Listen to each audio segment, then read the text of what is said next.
I've been meditating on something I wanted to share with you that I think is something that you'll find beneficial. About a year and a half ago, I was thinking about, or maybe 2 years ago, thinking about doing a TED Talk. And I haven't done it yet because I'm busy with other things and not totally clear on what I would say. But the topic was happiness. And there's an interesting fact about happiness that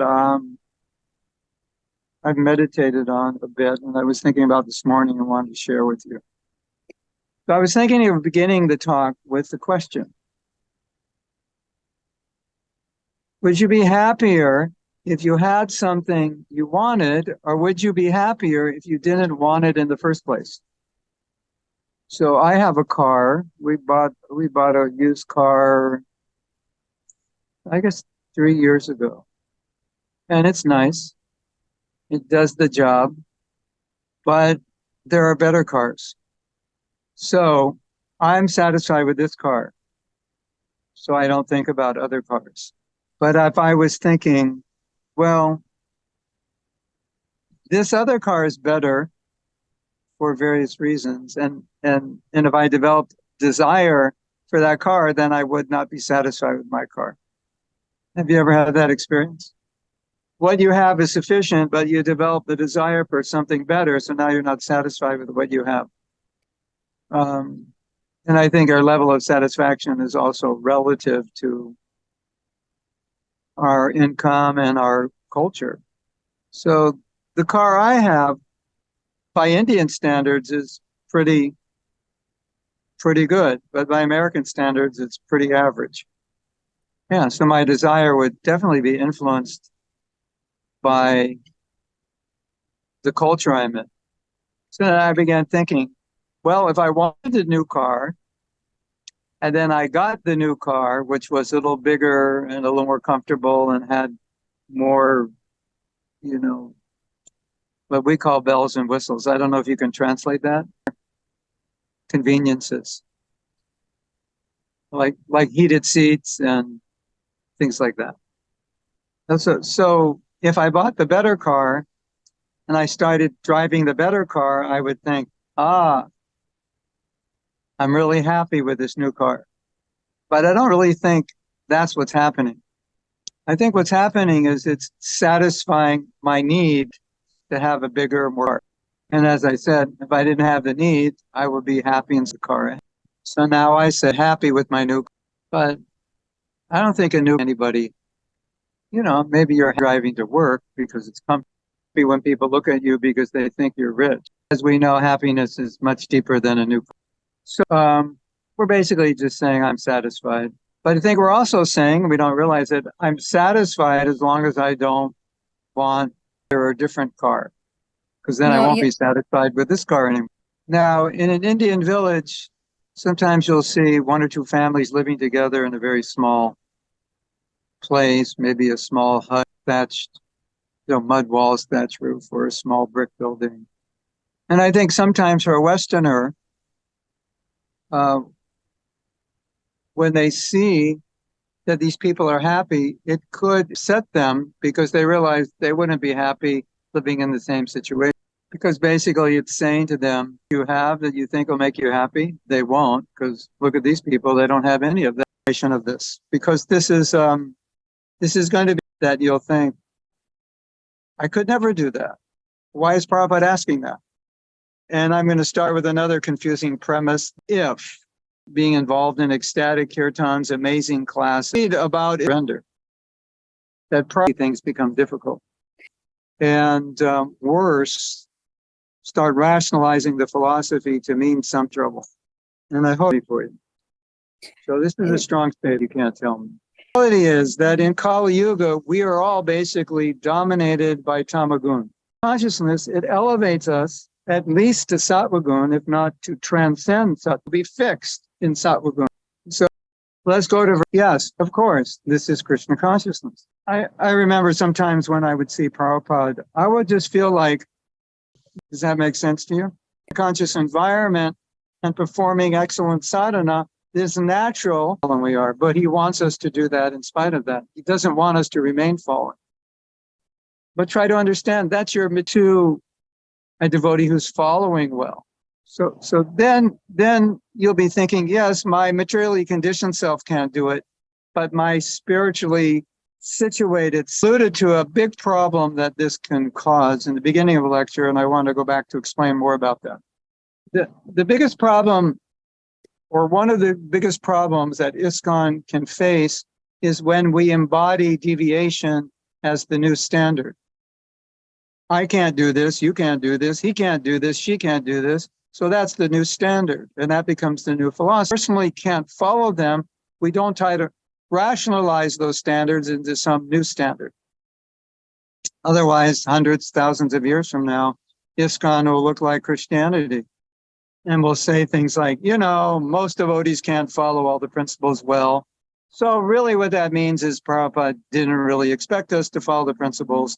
And that was only possible when he was on the planet.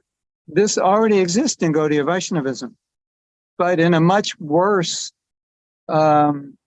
philosophical deviation, the gopis, you need to get, and you might be thinking, no, nobody says that, from one to the other.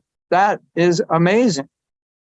Like we say, you go off a little bit, and then each time you go off a little bit, you don't notice it because you can hardly see it. You didn't even notice it. Deviations go unnoticed. And then eventually you have a sampradaya that's preaching exactly the opposite or worse. So we'll say, well, at least don't have illicit sex. Get married. From this, like Prabhupada said, well, it's best if you can be brahmachari. And well, if you can't, get married and be a brahmachari grihasta. And then some grihastas say, yeah, but that's impossible. Improper to be said publicly, that even we would think even a guru would. Could we go from that to saying that having sex outside of marriage will help you understand Krishna's relationship with the gopis? How did you get there from that? That's the power of my dear devotees. Don't think that couldn't happen. But we know mainstream Christianity has really, and so Prabhupada said, that's okay. Christ accepts you and you'll go to heaven. So you understand the problem? Like we look at human weakness and then we change the philosophy to adapt to it because we think, A, B, and C is impossible to do. So everything Prabhupada's saying, you could say in one sense, is impossible. If you're not regularly getting good association, if you're not regularly hearing amazing classes, if you're not regularly getting amazing prasadam, amazing good job, well, not in a long time. Well, that's going to explain why you're having trouble. Understand also the cause of our difficulty and the psychological spiritual problems. If you have some emotional problem that is interfering with your sadhana, consider that a problem of sadhana that needs to be addressed. So I think something that really is important for us to take home is that when we feel challenged and we start thinking that it's impossible to follow well, it's really because we're not following well that we think like that. So if we, you know how you feel after like a festival where kirtan's amazing, class is amazing, prasadam's amazing. You feel amazing. So if you felt that way all the time, then Krishna consciousness would be easier. So you can pray to be able to do. You can pray to be able to be strong enough to follow Prabhupada's instructions. I want to make sure you understood what I'm saying, because as the next generation of devotees, you're going to have to deal with this even more than we're dealing with it now. And every generation, this problem is going to get bigger. Because what I'm seeing is that as the years go on, obviously newer people are more distant from Prabhupada, and their understanding of Prabhupada may not be as clear as the disciples of Prabhupada. So I think Chaitanya Das said we need to save this class and send it to every devotee in ISKCON, at least everyone who thinks they're my disciple. do a campaign, see if you can get 1 million hits for this class. But at least for all of you, you should listen to this class every few months, and especially 10, 20, 30 years from now, it will be extremely relevant. You've heard we have a cheating propensity, right? Well, that cheating propensity is to not follow the principles of Krishna consciousness and go back to Godhead. Prabhu, do I have to follow? If I don't follow this, can I still go back to Godhead? Prabhu, if I eat onions, can I still go back to Godhead?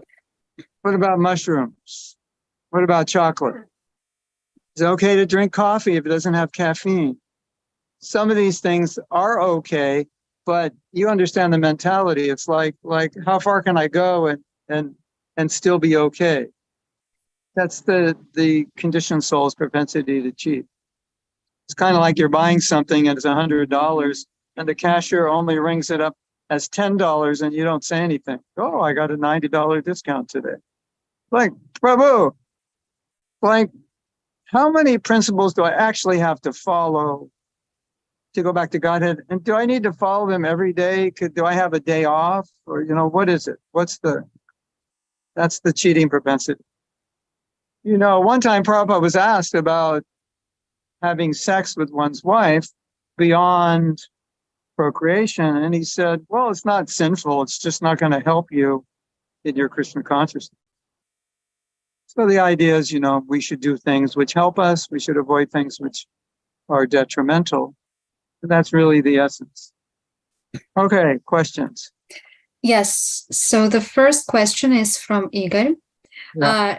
Is my understanding correct that when we are situated in Sattva Guna, it takes some effort, but if we are determined to follow all the instructions that Prabhupada gave us, exactly sadhana and preaching, so in due course of time, our subtle body will adjust to this, to this sadhana, and then it will help us to be on that level, to remain on that level. Sort of. It takes you'll have to make effort because our nature is very rajasic and tamasic, so we have to make effort to be in Sattva Guna. But when we're in Sattva Guna, then it's easy to follow everything. And Sattva Guna is the position in which whatever you think needs to be done, you can actually do it. In other words, if I'm in Sattva Guna and my guru gives me an instruction, do this, I can have the determination to do it. My willpower, my thinking and my willpower become the same. Whereas in other modes of nature, I can think I should do it, but I don't have the willpower to do it. So in Sattva Guna, you think, my guru said I should do this. I don't feel like doing it, but I'm going to do it because he wants me to do it. In Rajagun, my guru said that I should do it, but I don't feel like doing it, and I only do it if I feel like doing it. That's the motivation. Когда мы находимся в раджагуне, в гуне страсти, то нам духовный учитель что-то говорит, мы думаем, да, мне это сложно делать, и я буду это делать только тогда, когда мне будет получаться, когда я захочу это делать. And in Tamagun, the thinking is, my guru said for me to do it, but it's too difficult, or I'm too lazy, or I can't do it, or I want to do it, but I don't have the determination. That's Tamagun is like kind of hopeless. So I think it's obvious that for us as devotees, the easiest way to live is to ensure that we live a sattvic life, because that makes everything, even though it's maybe difficult to be sattvic, ultimately it's easier. There's a saying that goes something like this: the weight of discipline is a lot lighter than the weight of regret. Or you could say the pain of discipline is a lot less than the pain of regret. So if we put this in a self-care context, then we would think, well, let me live my life in a way that would make it easiest to follow Krishna consciousness. I think that is kind of embodies what self-care is all about. Okay, next question. Well, there is a question. Can you please share the context in which this priest said that Christians they didn't want to follow the instructions of Jesus Christ? So the devotee is asking for the context. That was my analysis, my social, historical, psychological analysis of how it went from Christ giving instructions that we should follow to priests saying that we don't have to. That was just my analysis. But the point is that's very common in Christianity. We're not perfect, we're just forgiven. So we can't follow everything he said. And all those instructions are for him to be exemplary, but we can't be expected to follow all of them. So that I just took all that and made those conclusions, and then related it to ISKCON. Now, for Prabhupada, it's not a problem if people can't follow everything he teaches, if they're not initiated. The problem is to say that Prabhupada didn't mean what he taught. So we might say, well, most people can't follow strictly. So we say, okay, let them chant and take prasadam. However, I think it's important for us to understand that the 4 principles are not spiritual principles. They're principles of civilized human life. They're principles if you follow, you live in the mode of goodness. So this age is so fallen and contaminated, then when we're given mode of goodness principles, we're like, no, that's artificial. It makes me psychologically weird if I follow. That's our fallen condition. And some of those things might be true, but it's a result of being in the mode of ignorance that we say those things. Sometimes I joke, watch out for the celibates, they're dangerous. And there's truth to that because they're repressing a desire that needs to be expressed. But the solution isn't to unlimitedly express that desire. So our challenge is to be able to follow these principles. And when we have difficulty following them, to figure out what we need to do so that we can be able to follow them. So to say, okay, we'll get married then. We don't say have 10 girlfriends. We say have one wife. And even in marriage, we don't say, okay, now you're married, it's a license for unrestricted sense gratification. Because our whole philosophy involves sense control. There's this lady, therapist online, and she always talks about how the quality of a good husband is that he's sense controlled. The quality of a good man, if you're looking for a man to marry, is that he's sense controlled. So you don't want to marry a man who says, well, I couldn't be a brahmachari, so I need to express myself, my sexual desire in marriage, and then is kind of out of control. That's not going to make a good husband. So for Prabhupada, it's like, okay, if you can't control it to this level, then if you can't control it on this level, there you go, control it on this level, but not like just say, I can't control it, therefore I'm going to do this and it's okay. That was never his principle. Because we understand, and we have the principle, that in the mode of passion, you're never going to be satisfied, no matter how much you have. Okay, next question. Let me just read it. First of all, it's a comment.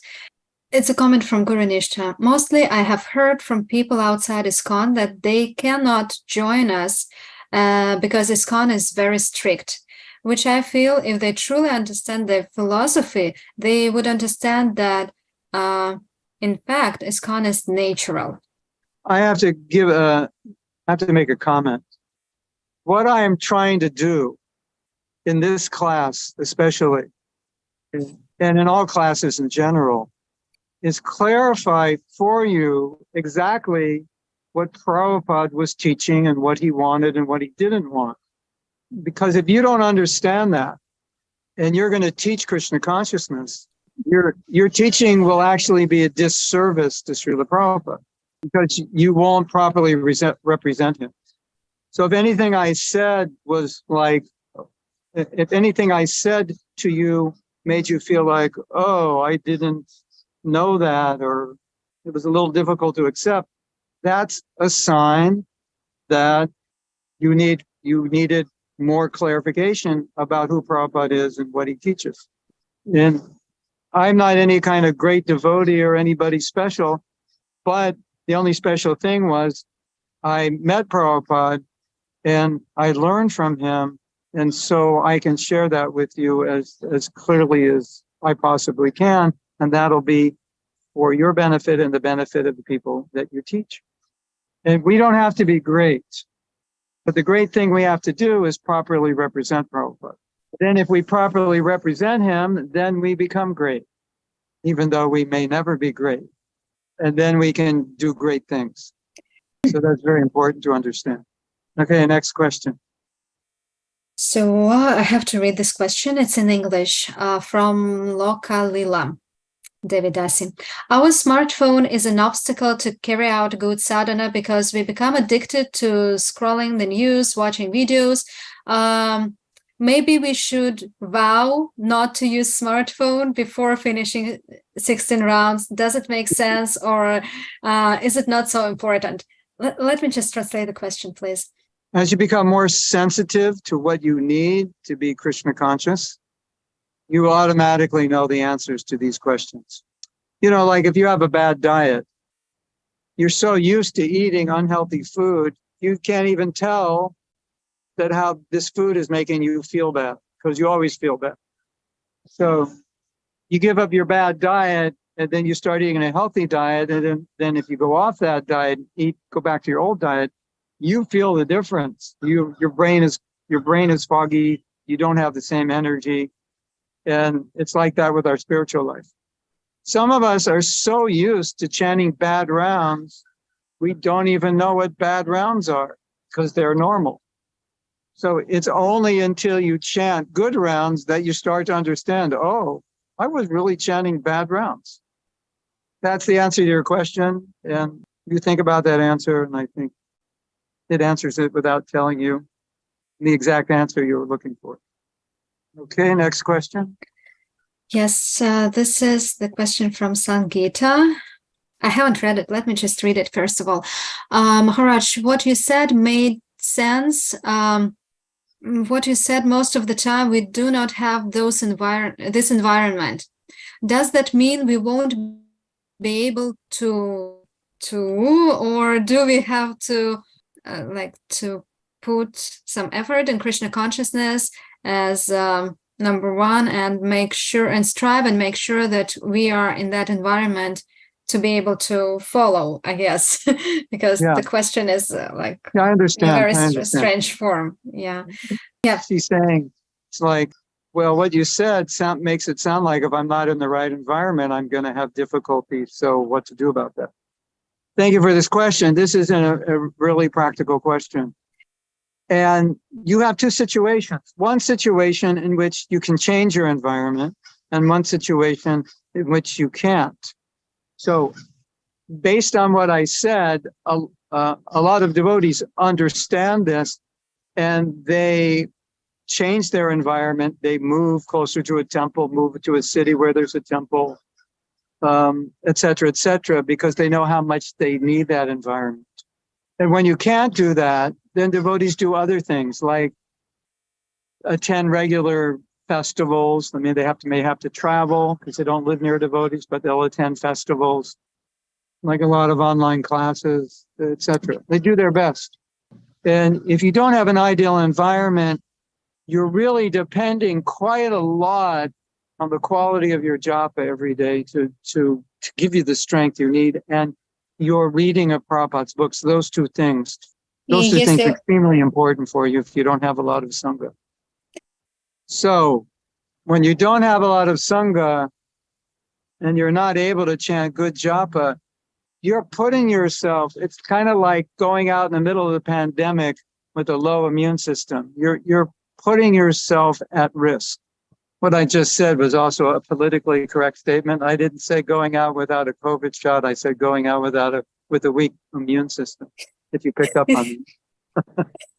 И то, что я сейчас сказала, это было корректным образом сказано, потому что я не сказала, что вы выходите в пандемию без прививки. Я сказала, вы выходите в пандемию без хорошего иммунитета.